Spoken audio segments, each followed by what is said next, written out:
Parang gano'n.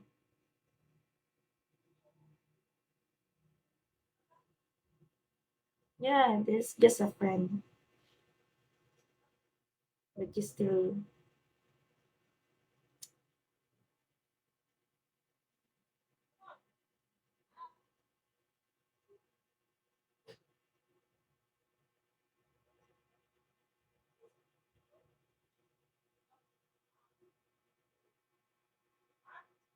me, my RR.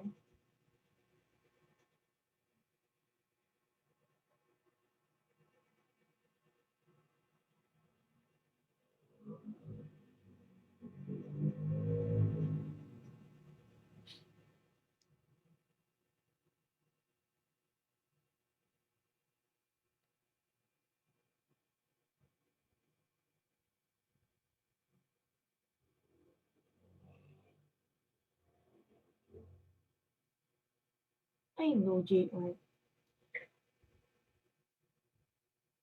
Ewan ko lang. Siguro, oo, sabi ko nga, di ba,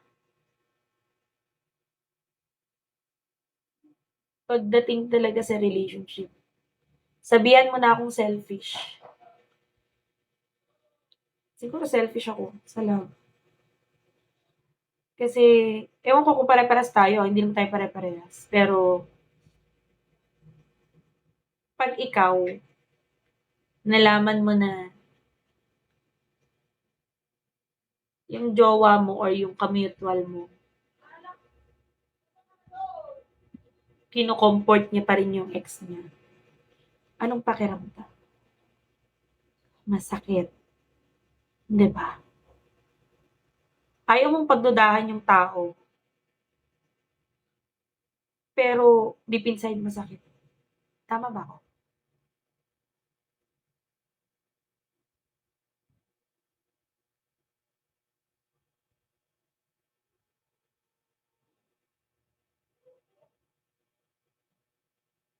But now you own me.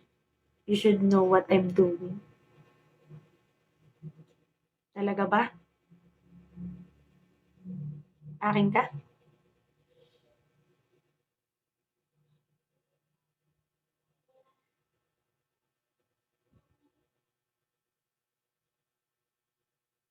If you tell me, I will follow you.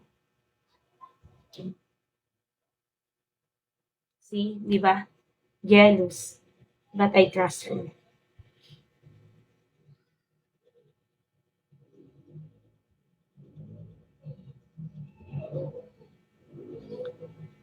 Di ba?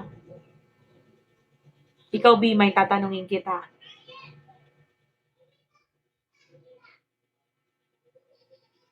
Be mine.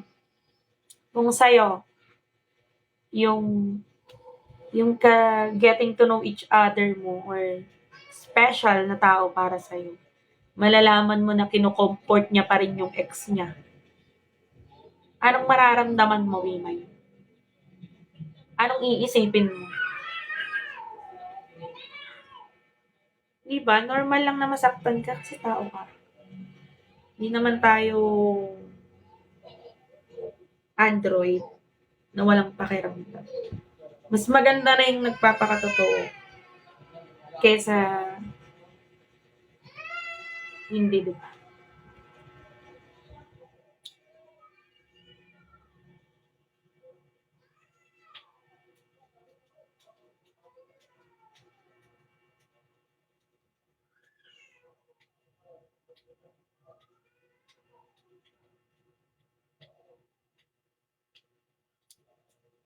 Tawagin mo na akong selfish na tao. Pero, yun talaga yun.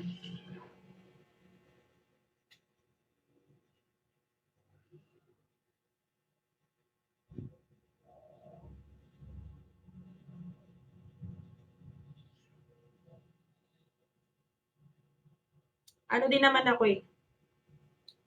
Hindi ko inaangat yung sarili ko para maging maganda yung image ko. Pero, maawain din naman akong tao. Matulungin. Pero, magkaiba kasi yung ano eh, um, pag about na sa ex, yung pinag-uusapan. 'Di ba? Pag about na sa ex, yung pinag-uusapan.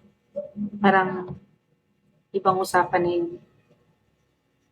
Makakasakit at makakasakit ka kahit ayaw mo ng tao.